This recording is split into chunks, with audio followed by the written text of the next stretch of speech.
प्रिय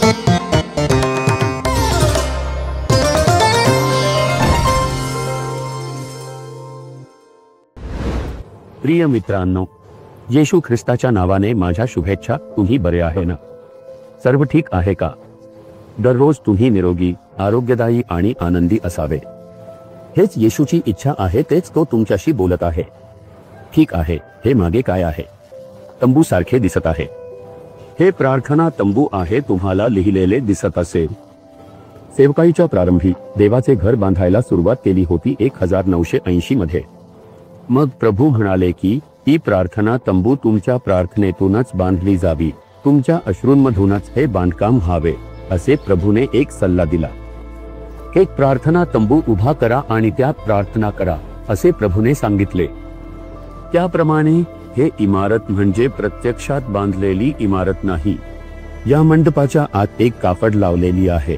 ती कापड स्क्रीन सारखी लावून एक खोलीसारखी तयार केली आहे आणि त्याला नाव दिले आहे प्रार्थना तंबू.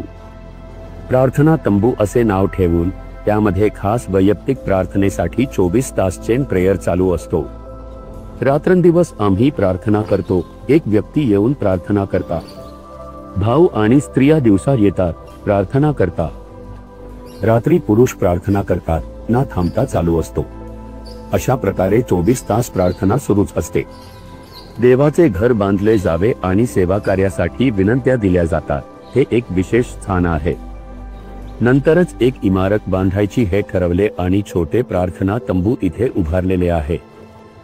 हेच ते प्रार्थना तंबू आहे जिथे 1980 मध्ये येशू मला भेटले आणि भारतासाठी प्रार्थना करशील का असे विचारले. सर्वप्रथम मी येशूला प्रत्यक्ष जवळून पाहिले ते इथे या प्रार्थना तंबूमध्ये. जेव्हा मी प्रार्थना करत होतो तेव्हा येशू येऊन उभारले. डोळ्यात अश्रू होते आणि त्या अश्रूच्या डोळ्यांनी त्यांनी विचारले, भारतासाठी तू प्रार्थना करशील का? याच ठिकाणी मी येशूला भेटलो. आताही ह्या ठिकाणी सेवक लोक येऊन इथे प्रार्थना करतात. जागतिक नकाशा, भारताचा नकाशा इथे आहे. वाट पाहत ते प्रार्थना करतात. अशा प्रकारचे एक प्रार्थना तंबू तुमच्या घरी प्रार्थनेसाठी एक खोली प्रेयर रूम तयार करा. मोठी खोली देता येणार नसेल, एक छोटेसे प्रार्थनेचे खोली तयार करता येईल. स्क्रीन लावून ते तयार करता येईल आणि त्या जागेला प्रार्थनेसाठी खास राखून ठेवा. तिथे जाऊन प्रार्थना करा. तर प्रार्थनायुक्त जीवन तुम्ही दृढ राहू शका. म्हणूनच हा प्रेयर टेंट उभारण्यात आला आहे आणि तो खास करून प्रार्थनेसाठी वापरला जातो. आपल्या सेवकाईतील देवाची मुले एकांतात प्रार्थना करतात आणि या जागेत अनेक लोकांसाठी प्रभूने चमत्कार केले आहे. प्रभूने दर्शन दिले आणि स्वतःला प्रकट केले. प्रभूला स्तुती असो. ठीक आहे, या दिवशी प्रभूने माझ्यासाठी कोणते वचन ठेवले आहे असे वाटत असे.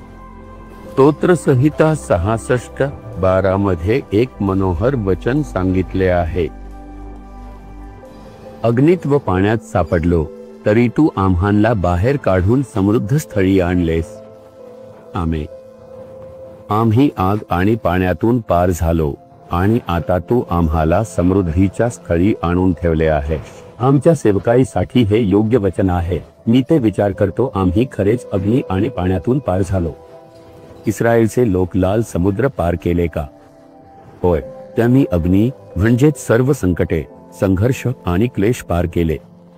हेरोच्या सैन्यालाही त्यांनी सामोरे गेले. त्यांनी वाळवंटातले संकटांनी भरलेले ठिकाण पार केले. मग आम्ही पाणी अग्नी पार केले. तुम्ही आम्हाला हानी होऊ न देता सुरक्षित ठेवले. आता तुम्ही आम्हाला समृद्ध अशा स्थळी ठेवले आहे. या सेवकाईच्या सुरुवातीच्या काळात याहूनही मोठे क्लेश होते. 1980 दशकात ही सेवकाई सुरू झाली आणि सुरुवातीलाच आपण देवाचे घर बांधायला सुरुवात केली. धार्मिक अतिरेकी संघटना 1980 त्या वेळी आली. इथे प्रार्थना सभा चालवू नये असे विरोध केले. जाहीर सभा करून मला शिव्याशाप दिले आणि प्रार्थना चालू नये असे सांगत मोर्चेही काढले. आज तुम्ही व्हॉट्सअपवर आम्हाला शिव्या घालताना पाहताय, पण त्या काळात ते थेट समोर येऊन शिव्या घालायचे. पोलीस संरक्षणही दिले गेले होते. अशा प्रकारे आम्ही त्या काळातून पुढे आलो. त्यांनी धमकी दिली की उभारू देणार नाही. आम्हाला नष्ट करावे म्हणून ते अधिकार लोकांना आमच्या विरोधात उठवून आम्हाला खूप त्रास दिले. पण अश्रूंच्या प्रार्थनेत परमेश्वराने मदत केली. त्या दिवसाचे विचार केले तर आताच दिवस काहीच नाही. आजची अडचण म्हणजे बसून फक्त टीका करतात एवढेच, व्हिडिओ टाकतात, टीका करतात, बस एवढेच. त्या दिवशी समोर येऊन थेट आमच्यावर धडकले, त्रास दिला, पण त्या सगळ्याच्या मधोमध त्याने आम्हाला पार नेले. येशूने आम्हाला पराभूत होऊ दिले नाही, लाजवले दिली नाही. त्या सगळ्यावर मात करून मदत केली. संघर्ष आहे आणि तो पार करावाच लागतो. आज आपण समृद्ध ठिकाणी आहोत, गौरव आहे. त्या वेलीचे विरोधक आज प्रार्थना करायला येतात. त्या दिवशी अपमान करणारे अनेक जण आज माझ्यासाठी प्रार्थना करा म्हणून येतात. समृद्ध ठिकाणी देवाने आम्हाला आणून ठेवले आहे. संघर्ष आहे, संघर्ष नाही असे नाही, मृत्यूपर्यंत संघर्ष चालूच राहणार. ख्रिस्ती जीवनशैली आहे, तुमच्यासाठी आहे. तुम्ही व्यवसाय करू शकता, नोकरी करू शकता, सेवा करू शकता, शिक्षण घेत असाल तरीही त्या त्या परिस्थितीनुसार संघर्ष असतो, अडचणी असतो. ख्रिस्ती जीवनात हे असले पाहिजे. आज आपण मागे वळून पाहिले, प्रभूने किती विजय दिला दिसते. अशा अनेक गोष्टी घडल्या, लोकांनी बोलले, नष्ट करायचे, धमकावले. पोलीस चौकशी झाली, RTI चौकशी केले, तहसीलदार चौकशी केले. 1980 मध्ये आम्हाला घेऊन जाऊन गेले. तेव्हापासूनच आम्ही प्रभूचा शोध घेत घेत त्याच्याबद्दल शिकत आहोत. म्हणूनच आजपर्यंत तो संघर्ष शेवटपर्यंत टिकून आहे. हे सगळे प्रभूनेच शिकवले. पाणी आणि आग यांच्यातून तुम्ही पार जाल, काहीच तुम्हाला इजा करणार नाही. समृद्ध भूमीत एक हिस्सा देऊन प्रभू तुम्हाला चालवतील. त्यामुळे आज असलेल्या संघर्षामुळे खचून जाऊ नका.